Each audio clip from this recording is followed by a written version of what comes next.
Hello, everyone. Welcome to the Paideia Institute online lecture series. Today we have here with us Jay Cates. Jay Cates is a minor poet, a literary translator, and the co-director of Zephyr Press. He has been awarded 3 National Endowment for the Arts Fellowships, an individual artist fellowship from the New Hampshire State Council on the Arts, the Cliff Becker Book Prize in Translation, and a Capula Translation Prize. He has published 3 chapbooks of his own poems and 1 full book, The Briar Patch Hobblebush Books. He is the translator of more than a dozen books of translations of Russian and French poets and has edited 2 anthologies of translations. A former president of the American Literary Translators Association. He is also the co-translator of 6 books of Latin American and Spanish poetry. Thank you so much for spending your afternoon with us today, Jay. Thank you. I want to thank you, Megan, for inviting me to take part in this conversation. I see some familiar names on the screen, and I have enjoyed listening to and learning from those who have come before in this series, and I hope I can keep up the standard. In the spirit of the way people watch movies on television these days, I have to advise that the following talk, while it's mercifully devoid of violence and smoking, does feature nudity and, perhaps most dangerous of all, language. I call it Swimming with Translators. It's actually an expansion of an essay that I wrote many years ago that was published in the Harvard Review, and the expansion has actually taken me into some strange places I hadn't expected to go with it, so I'm pleased with the opportunity. But I need to begin with an important disclaimer. I am not a classical scholar. I'm not a scholar at all. I have no advanced degrees, and I'm not even a bachelor in any sense of the word. I have read Latin since 7th grade and even written it a little. I'm a writer, and more to the point here, a literary translator. In order to translate, I have to read texts very closely. Most of the texts I work with have been written by living writers in so-called living languages, and I provide their sole introduction to the English-speaking world. This carries one kind of responsibility. It's different with the so-called classics. One of the joys of reading and making translations of Latin poetry is that the originals have been reworked so often that each rereading leads to its own playful revelation, the way every production of Shakespeare becomes its own play, and every chess match its own game. I am also a nonviolence trainer, and one dictum of nonviolence training is the Quaker belief that everybody has a part of the truth and nobody has it all. So it is with literary translation. And yet there is a risk in talking about translation, like talking about chess in the abstract. Belonging all to the same club, part of the same conspiracy, we all end up saying the same thing, more or less. And if you listen to enough of us long enough, your eyes just glaze over. Here they go again. In this way, talks about translation can be like multiple translations of a single text. So I risk one more talk about literary translation and about multiple readings of a single well-worn original, a classic. But because no single translation can exactly be the original, I like to keep in mind, and I quote this fairly often, talk about this fairly often, the thought experiment first recorded by Alcuin in the 8th century. How to get a cabbage, a goat, and a wolf across a river in a small boat that can carry only 2 of these 3 safely at a time. If you leave the goat alone with the cabbage on one side of the river, the goat will eat it. If you leave the wolf alone with the goat, goodbye goat. The solution to the puzzle is that the small boat goes back and forth, carrying what it can each time, juggling its cargo. It makes more than one trip. And if we don't want to reduce literature to these combinatorial mathematics, we can also think of engaging another boat entirely, recognizing that multiple translations will always carry over different pieces of the puzzle, even if one version can't hold them all. Each of these boats is different too.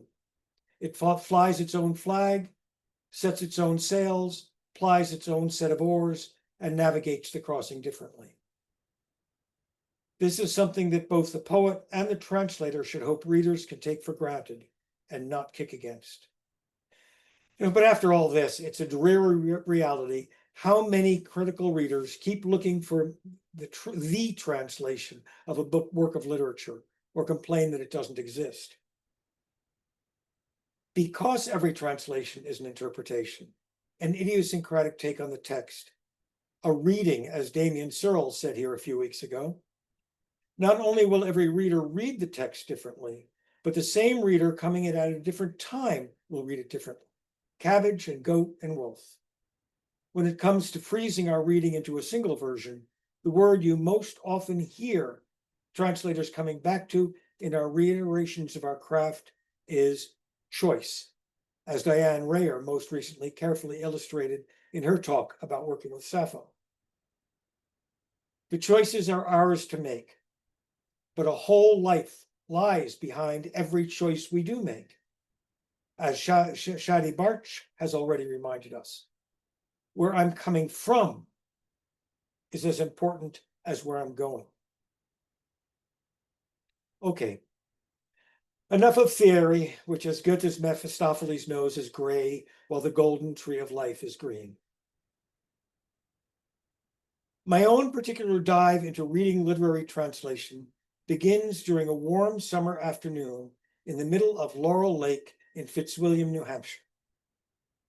I have been swimming out past an area protected by convention for recreational swimming into the expansive center of the lake, where I am wary of drunken motorboaters and from which I can no longer see the summit of Mount Monadnock, but can still make out the rocky bottom even a couple of fathoms beneath me. The water is that clear. I have arrived here in my own leisurely fashion, varying the strokes I learned in childhood and feeling the exercise of my muscles. Now I lie still in the water and I think about swimming. My wife has been going to the local YMCA regularly and swimming laps all winter. Never having accompanied her, I had always assumed that she swam her lengths the way I swam mine, using a leisurely breaststroke, a long languid crawl, and a side stroke for relief from even these dog-day exertions. Not so. I had realized suddenly when we were swimming together earlier this summer, she swims nothing but a kind of smooth, personal, modified overhand paddle. My mental picture of all her narratives of events and neighbors in the YMCA pool had to be completely revised. It looked nothing like the truth. This revelation was of a piece with other small shocks to my automatic assumption system. My wife is European and always brushes her teeth with warm water. She was as appalled to learn that I brushed my teeth with cold water as I was overcome by my distaste on learning her preference. Since then, I found that it's quite ordinary for Europeans to brush with warm water, and that even such a simple act as brushing your teeth carries in it a very different sensation for Europeans and for Americans. We do not mean the same thing sensuously when we use the same general phrase or the same word. Or to put it the way the French novelist Daniel Pennac has done, Yasmina Melaoua, Manuel Serra Crespo, Eveline Passé, and several more of my translator friends doubt that la fenêtre, a janela, das Fenster, the window, or la finestra indicate exactly the same object, because each of them opens on different street sounds and closes on different music. And I have been reading Ovid. I have read a great deal of Ovid over the past half century, both in the original and in translation. I was startled once to realize I had more books by Ovid and his translators on my poetry shelf than by any other writer. And Ovid was among the very first poets I ever tried to translate myself way back in high school. Every new translation I read sends me back to the original.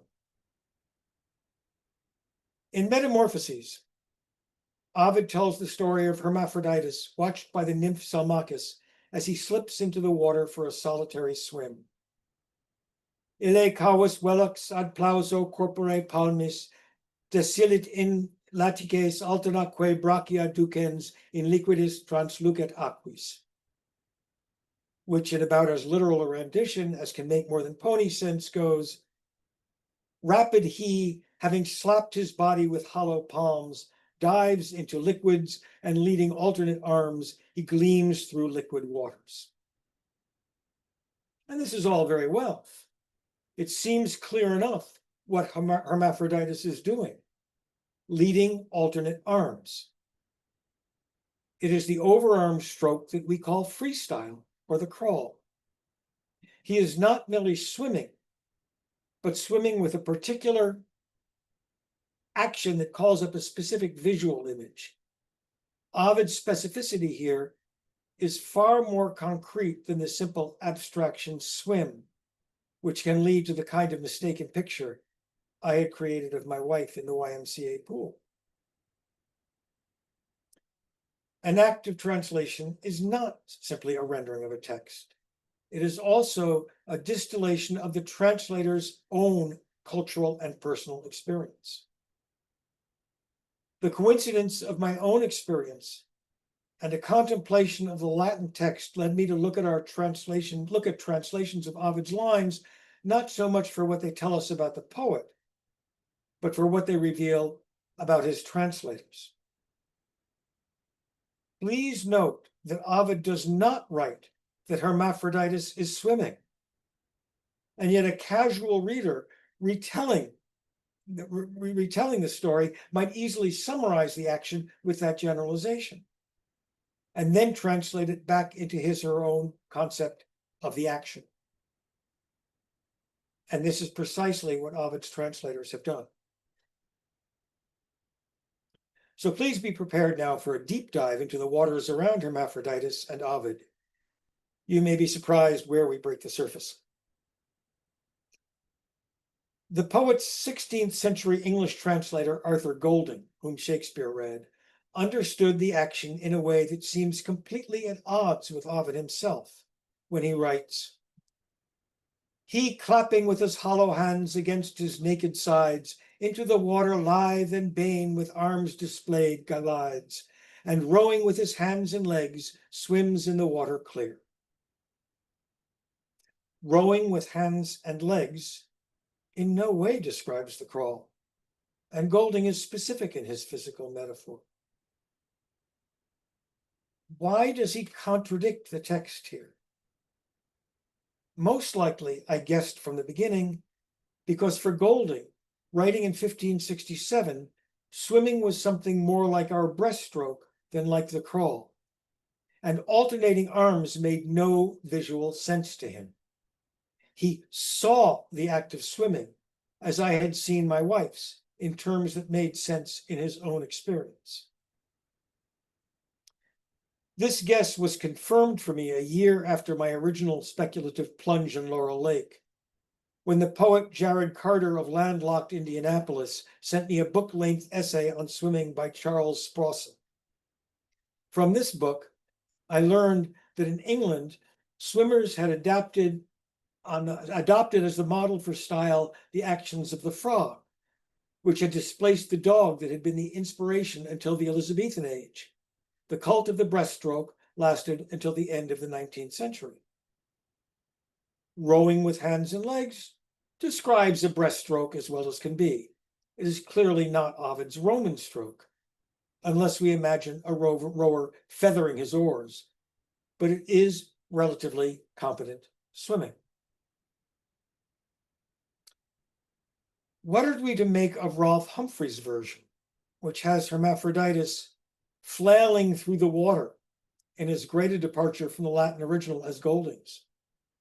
Clearly, either the swimmer or the translator is completely at sea, and I venture without any documentary evidence that Humphreys was no swimmer at all, at least in his imagination, and had little pictorial sense of the necessary strokes. Hermaphroditus, in a recent translation by Alan Mandelbaum, shows us the motion even more specifically than Ovid himself does. But the explicit left and right help recover an effect lost from when we lose the Latin word order, the ability to convey a back and forth alternating movement by the placement of adjectives and nouns.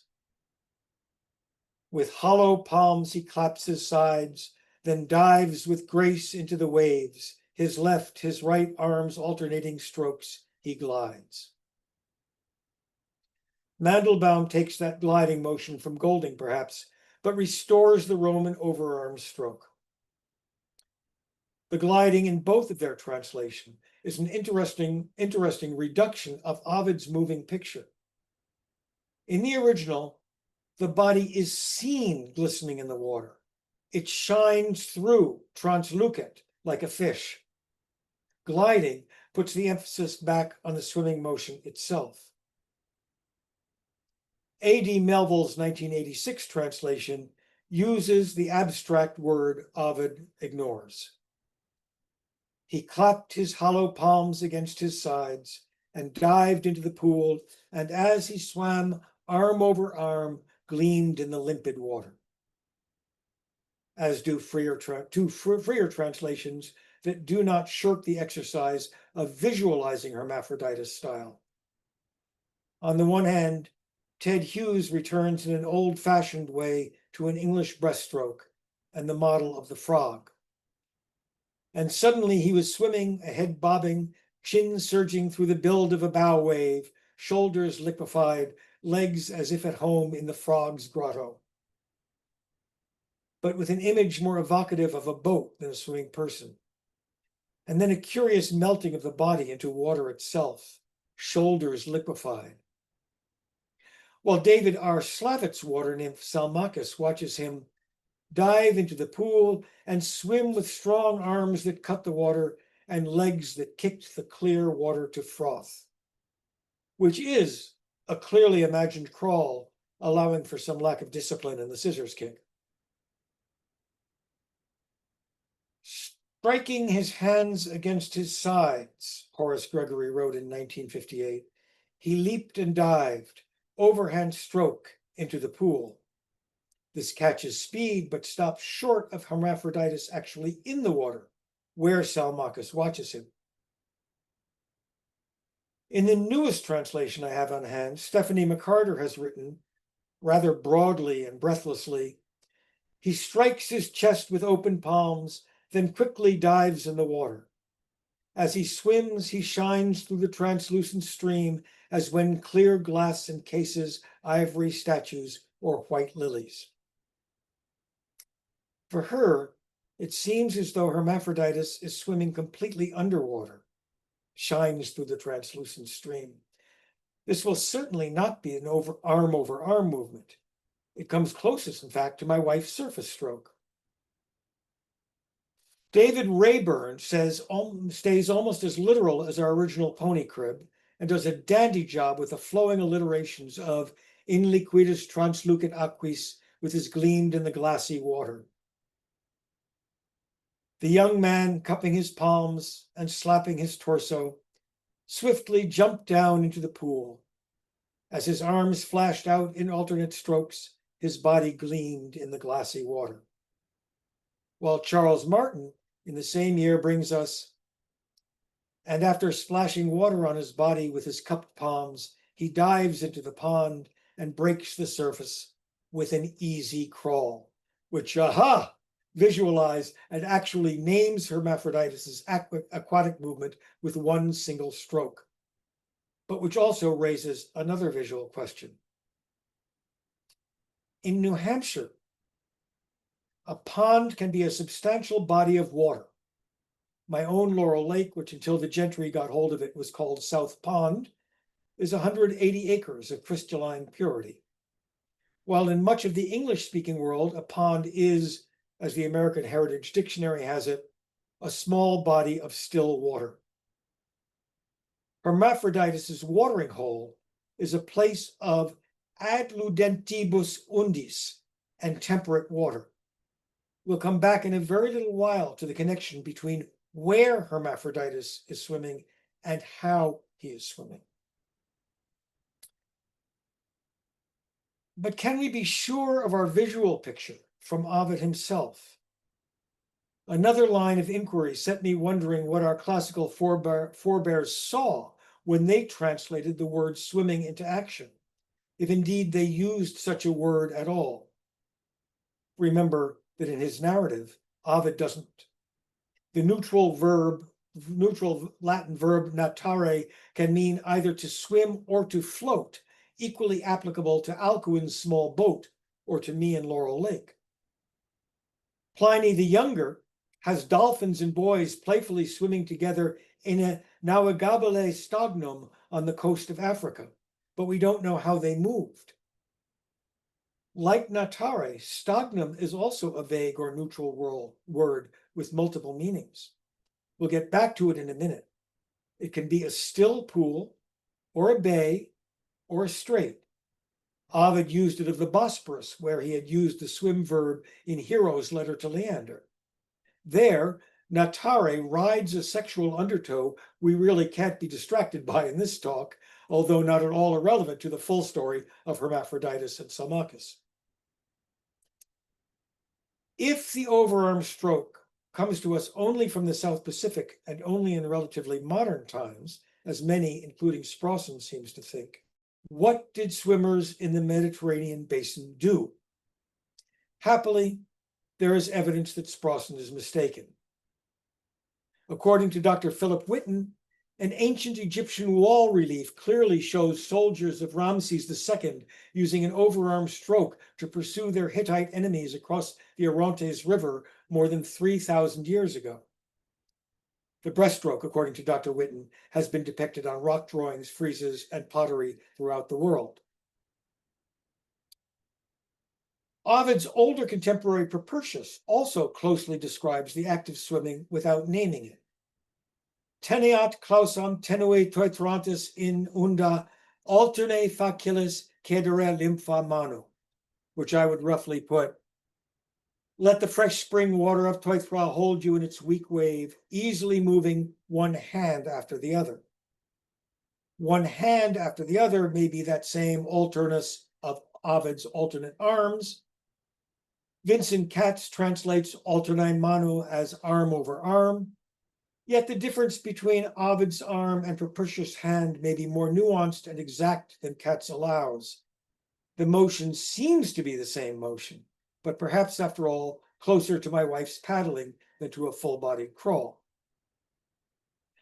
Another Ovidian, the nymph Arethusa, also gets caught in the act of swimming, either from different individual characterization or else because she is female, and yet Propertius' imagined swimmer is also a woman. The poet describes her exercise less as an athletic action than as aimless play. Ferioque traoque mille modis labens excusaque brachia iacto. For the record, here is how some of our translators render these lines. Sir Arthur Golding finds Arethusa more purposeful than the others.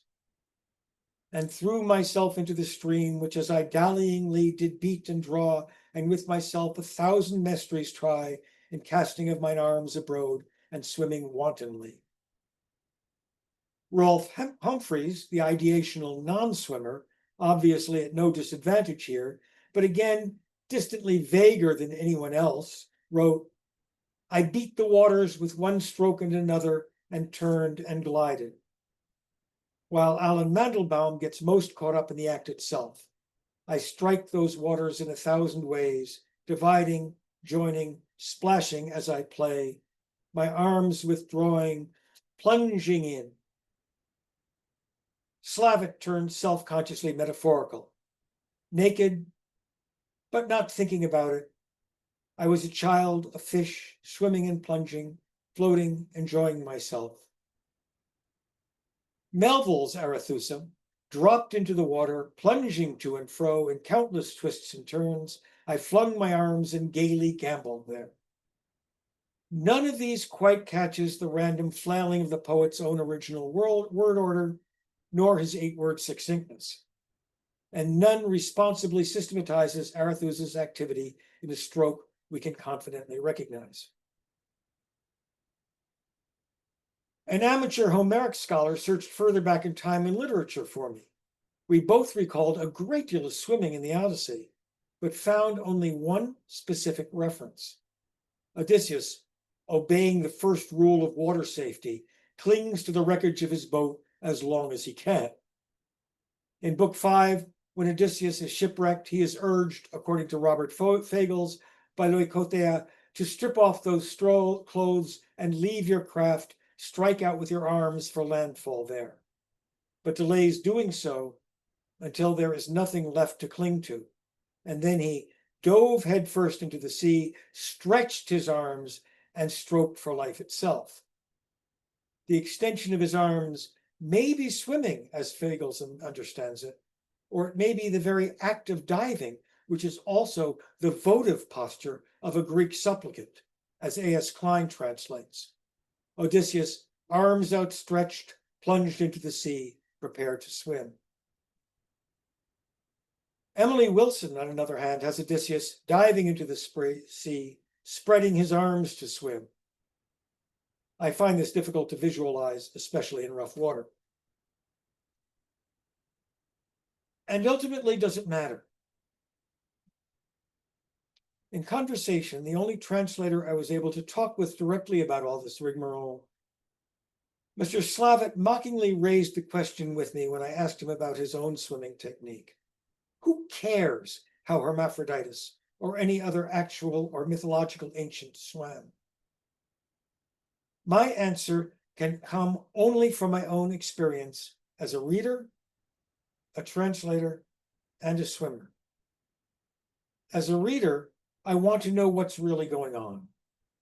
As a translator, I want to be faithful to my text. As a swimmer breasting the surf off Nantucket recently, I self-consciously noticed that there is a difference which stroke I use. In broken water, I prefer the frontal visual control of a breaststroke, while in placid water, I like to give myself over to the smooth, powerful draw of a crawl. Let us assume, and this is hardly a rash assumption in spite of the cultural historians, that Ovid knew everything we knew about swimming and chose deliberately as I would choose.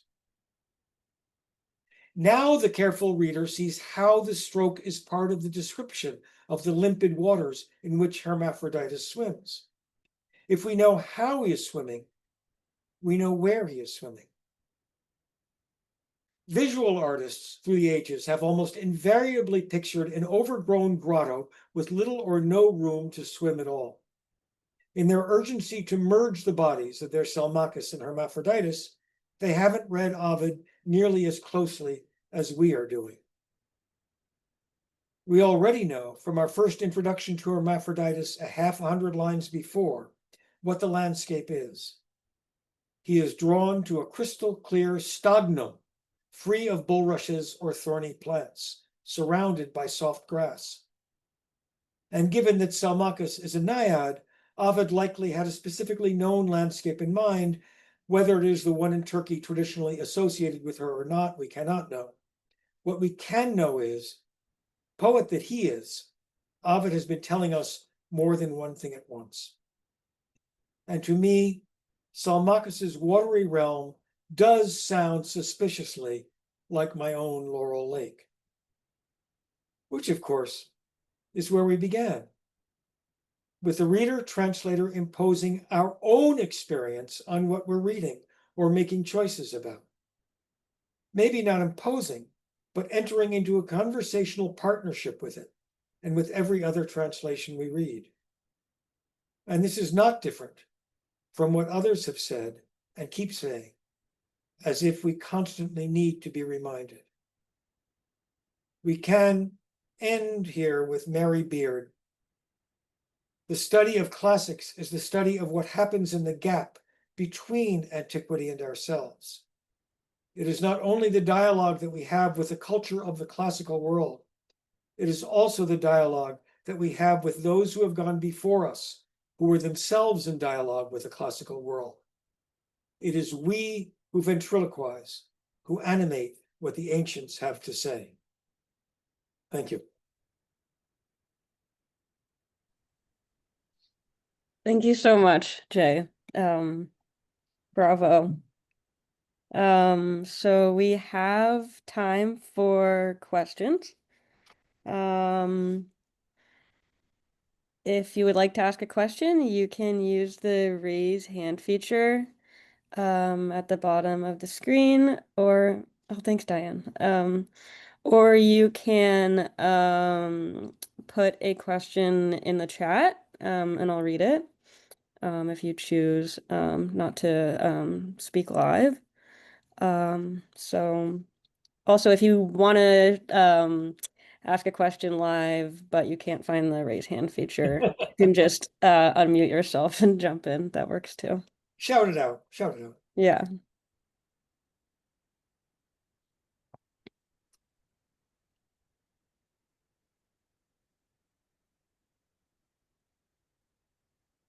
Dead silence. You covered it all. Um, I can think of a question. But we'll give people a moment to jump in. I'll jump in. Is it okay if I jump in? Yeah, great. Okay. Oh, that was just really, I really enjoyed that. I love that you got exactly to the where a translator has to pick a word and it has to convey so much because that's what the original does.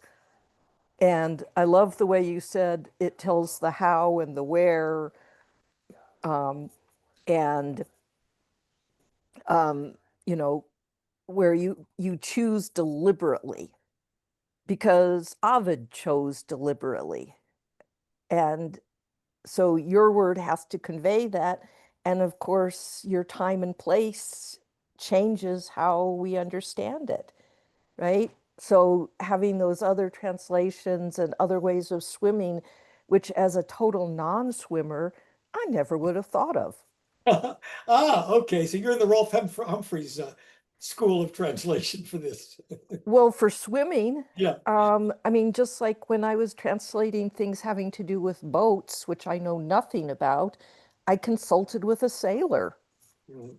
so that I would understand what are these different parts? What does that mean?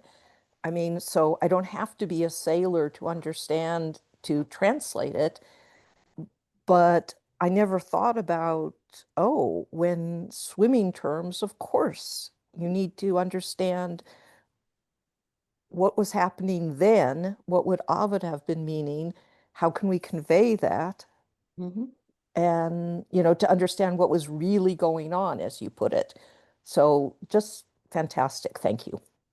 Thank you. Thank you. So can Robin, I did just, you want to add something? yeah, so Diane, to your point, you know that that's important.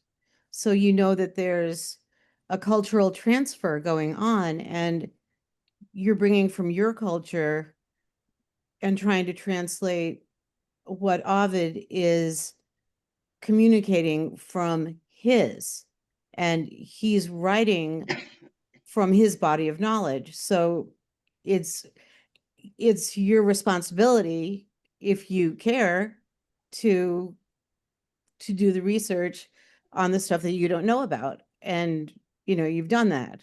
And now you know that you have to do that about swimming. Like you have to do that about so many things. So when I'm doing some of the other little passages of Ovid, I explain to my students, about Polyphemus combing his hair with a rake, or how you make cheese, or why this is clotted milk, or so many things that people don't know about now, that if you've raised goats or you've grown mint or whatever, these things are, there's so much that we have to explain.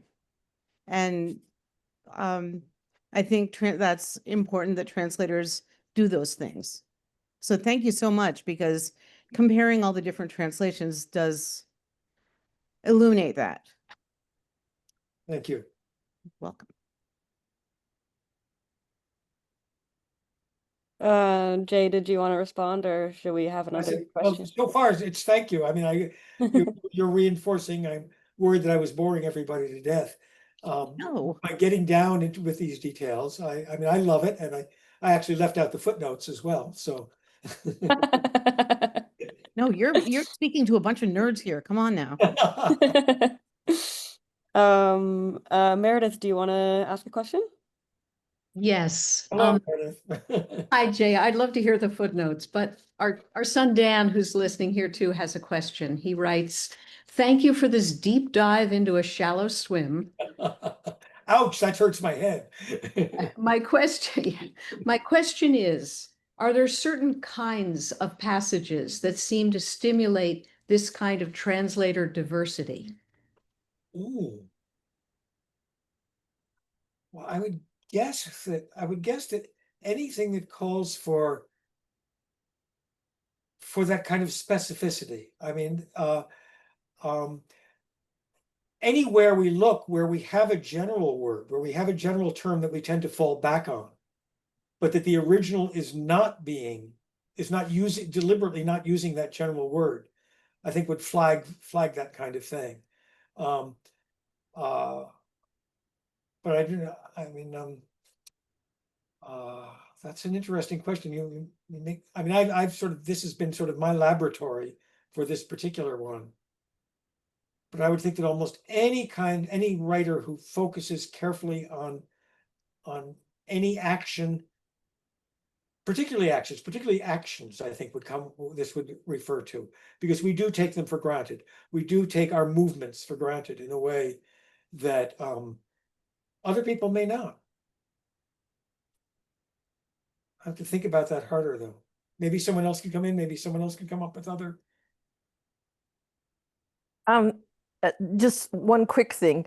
I think it's not just actions, but so many just things that we see as common. Like I talk about this with Sappho, grass. We tend Oh, to right, see right. lawn, right? Not this incredible sexuality of grass that archaic Greek would see. Yeah, So, yeah. You can land on almost any term. I mean, most people in our society, if we think of grass, what we think of is a tailored lawn, which of course is obviously not where you want to be. no, So the methodology can apply almost anywhere then. You're right. Yeah. Taryn? My question was, when I'm reading or listening to anything, even if it's in English, I always almost overthink what each individual word and punctuation could mean. Do you think you can get a better understanding of writing if you're translating it from a different language or if you're reading it from a language you're already fluent in or is it your native language? I think that translation by definition is overthinking. We do have to overthink our language in a way that we don't necessarily with our own writing. The difficulty comes when we stop that overthinking, or which again comes back to that word choice, when we have to make a choice. In ordinary reading, we don't have to stop. We don't have to think that through. And even in our own writing, in my own writing, if I can take this, if I'm writing my own poems, I will often swiftly move past what I'm saying, what I think I need before I know whether I have picked the right word or not. And then I will go back afterwards. Sometimes I'll leave even a placeholder. I will not overthink it in that way. I will move past it, but then come back. And you can't do that in translation. You can't move that swiftly through things. You have to move more slowly and reject things as you go and as you read. If that makes sense as a comment. Yeah, this reminds me of the story of Merwin when he met Ezra Pound. And he was like, "What advice do you have for like a young writer?" And Pound was like, translation. Like you can really learn from the poets if you like get in there and write like them. So I don't know if that's not my advice, that's Pound's advice. Um, let's see. Julia, did you want to say something, or was there somebody about to speak right before I jumped in that wanted to say something first? Yes, regarding Okay. translation, I think it's sort of different people with different backgrounds and different education and how different books that he or she reads. And also I think it's and different times as well. What do you think, Jay? Oh, absolutely. I mean, yes, I mean, that's the whole point, is that we not only bring our own culture and our own time to it, but every little thing goes in to making a translation individual, which is why sometimes we have to watch when we're doing translation criticism, when we're reading translations critically, when we read it with that ping pong sense of trying to find things that we think are wrong. Sometimes we're too quick to think that a translator has made a mistake, when actually the translator has made a choice, a deliberate choice. Yeah, agree. Because I'm a translator as well. I do translation from Chinese to English and vice versa. I I do agree. Thank Yeah. you. And there are mistakes. We do make mistakes. There's no question about that. And those need to be That's called for out. sure. That's for sure. But I Yeah. think that's more than choices instead of mistakes. Yeah. Because I think we might have different understandings of the readers. And there are also degrees of mistakes. Oh, yeah. Sure, sure. I mean, That's for sure. I translate one contemporary Russian poet who has said of me, he said, he's looked at my translations, he said, you make mistakes, but you make the right mistakes. In other words, I'm reading the poems in such a way that I'm going where the poem goes, even if I've tripped up on something. Yeah, I do agree. Thank you. Thank you.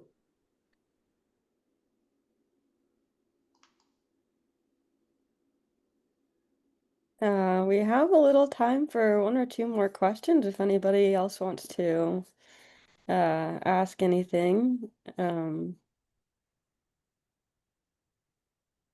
see somebody with a hand raised. That's Liz. me, Liz. Oh, yeah, great. It kept fading. My screen shows white, so I can't see the hand. I'm sorry. I just have a rather mundane comment to make. I really appreciate hearing this. It's something that never occurred to me. I'm not a scholar nor a swimmer, and never even thought about the origin of swimming or the way it might be written in poetry. I'm just way, way, way late in my life with history and reading and all that kind of stuff. But I just wanted to say, my granddaughter went through college on a swimming scholarship. And so I got to go and watch her at several of her meets. My son would take me up to Kutztown, where she was. And so I wish she could see this. I don't know if she has any background in any of this stuff or not, but it's kind of late for me to even be thinking about all this stuff in my life, but I really appreciate it, and a little more enlightenment in my late years. Thank you so much. Thank you. Thank you. We are going to have a YouTube recording, so go ahead and send it along. Oh, can I do that? Just share it with her? Yeah. Also, since you RSVP'd, I have your email, and yeah, I'll send it out to everyone. So Oh, you'll get okay. it. It'll take me like a day or two to edit it usually, and then yeah, Yeah, send it because out. I'd like to watch it again. I didn't get the actual confirmation until way late because I RSVP'd late. And so I thought, well, maybe it didn't go through. And so I didn't even turn the computer on until a few minutes after 12. So I'm sorry about that, but thank That's you very okay. much. Thank you. Yeah. Tom, did you want to? I'm going to call her and tell her to write her. Great. Tom, Yeah. did you have something to say? I'm not saying, I mean, what you said was very interesting, but you also didn't mention the idea of trying to be idiomatic for your audience. I mean, there are some things that we could translate accurately, but wouldn't make sense, right, to the audience. So you have to replace it with something that they can understand, and especially if you're trying to do it in a poetic manner, not just like a crib, not that you're trying to make it attractive and interesting to the reader. So I mean that has to come in as well. Everything she said is true, but I do think we have to have that element as well. Yeah, that's sort of a different talk. It's a different conversation to have. It's what William Arrowsmith, I think, called the illusion of contemporaneity. Yeah. Wow. And it is an illusion if we're dealing with a classical text. We have to sort of do that balance. And within the translation community, there's this raging argument, which I like to stay out of, about how much a translation should bow to the language, the target language, and how much it should reflect the source language. And I stay out of all those theories, and I go to works. I go for what works in any particular text. But you're right. I mean, that is an important element when we talk about translation. It's one of the most important elements. Thank you. Okay, so we have time for one more, and we have a question in the chat, so I'll read that. This is from Eves. Eves says, do you think poetry has a natural rhythm specific to that language that survives translation? And do you give yourselves permission to deliberately match this rhythm to match the receiving language? Also, thank you so much. As a filmmaker, I find myself thinking about the words on the page and their visual translation in moving image. This is an interesting question because it's also making me think about right, the rhythm of the language, both the target and the source language, as we were just talking about, but also swimming as a meter, right? Like Virgil's horses. And so I see what you're saying now, where it is important, what stroke it is, because that's the rhythm, right? And you were talking about the flailing arms and everything. So that's kind of sidetracked, but that's Eve's question about the meter in the source and target language. Well, there are those, and especially in the Russian translating community that I work with a lot, who think that you have to translate and keep the original rhythm or the original metrical form when you translate into another language. As you might already guess, I think that rhythms are as much culturally determined and need to be translated as much as words do. That what in one culture works as a rhythm may have an entirely different cultural impact in the other language. The example I usually use here is from German. Is Heine's love lyrics are written in trochaic tetrameter. Beautiful German trochaic tetrameter. But unfortunately in English, that comes across as bum, bum, bum, bum, bum, bum, bum, bum, which of course is by the shores of Gitchigumi, by the shining big sea waters, which for English readers who are attuned to that meter.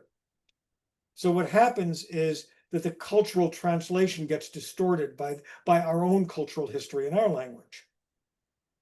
And this applies all the way across the line. Again, it's a matter of ear, and it's a matter of individual choices for the case. It does come up a lot classically because dactylic hexameter, which is used so much in classical writing, does not go easily and comfortably into English. Oh. I actually saw one person who translated a canto of Dante into tetrameter rather than pentameter, and it worked incredibly well. It was very, very swift. To me, it had a lot more of the feel of the Italian than a lot of pentameter translations do. Yeah, I Thank you guess so much. thank you. I guess the Chinese style is sort of the same as in Russian, but depends on which kind of way you want to go. If you want to go to the old way, like the poem in Tang Dynasty, Qing Dynasty, it works like that way. But if we say we want the new way, it's sort of you do not go with the rhythm, something like that. And to be honest, both work. But if you want the rhythm there, better go to the old way, like the Russian way. You mean, It's quite interesting. but- Thank you yeah. very much. when you say the Russian way, you mean translating the meter exactly as it is in the original? Yes, Okay, something like that. because that's And some Russian people think that it should be translated. yeah, because We're not poets. because scholars in China, they sort of arguing whether it's which way is the right way or which way is the better way. To me, I think if it's telling what is happening in a good way or in a very smooth way, I think both are okay. What do you think? Well, as I say, I think it depends completely on the text and what to go back Exactly. to what Megan was saying, that it's the rhythm of the swimming I want to get across in this case. That's right. Not the rhythm that's on the metrical rhythm on the page. And the word, or obviously Agree. change word order, we have to change the rhythm, but what we want to get across is the action. What we want to get across is the movement as poetry. Let's specify that too. We want to get across as poetry, not as pedantry. Thank you. Thank you. All right. Well, we're about out of time unless anybody has some crazy burning question that they need to ask. Well, Um, obviously, yeah. there's a difference. There's Okay. a difference. Clint? Sorry. Yeah, there's a difference between translating literary language, high class language, and sort of colloquial language like Aristophanes or somebody. So you can use a lot of slang terms and sort of lower class language for certain authors, Fun. and you want very high class literary translation for others. Yeah, levels of diction is a whole other set of choices. Oh, I love that though. We're talking about different kinds of choices, and levels of diction is another set of choices we have to make as we're translating. Agree. That's cultural as well. Yes. Yeah. Different layers. Yeah. My favorite example of that, by the way, is William Ernest Henley's translation of François Villon, who translated a ballade that Villon wrote in thieves' cant, in 15th century French thieves' cant, and he translated it into Victorian thieves' cant. And it's wonderful to read, although you have no idea what he's saying. Nowadays we have to translate it all over again, but it's a brilliant piece of work. Yeah. That sounds awesome. I'll check it out. Yeah, I'll send it to you. Thank you. Two pickpockets comparing techniques or something. Yeah. Language we don't, we wouldn't get it. Well, I'm not sure how far we've come from Ovid, but thank you for listening, and thank you for the feedback here. Yeah. Thank you, everyone. Thank you very much. Hello to all right. everybody whose names I recognize and people I haven't seen.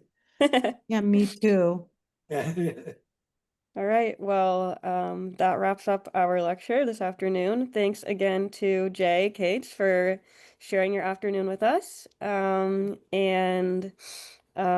next lecture is going to be on the 29th of this month, in about 2 weeks. Or is it exactly 2 weeks? I believe it is a Saturday, yet again. And that will be with Sophus Hell, the translator of Enheduanna, which is the first written text, and also an expert on Gilgamesh. So that should be very exciting. So thank you, everyone. And I hope to see you in 2 weeks. Bye. Have a great afternoon or evening, depending where you are. Thank you, Jay. Thank Bye. you. Thank you. Bye. Thank you. Thank you very much. Thank you. Bye.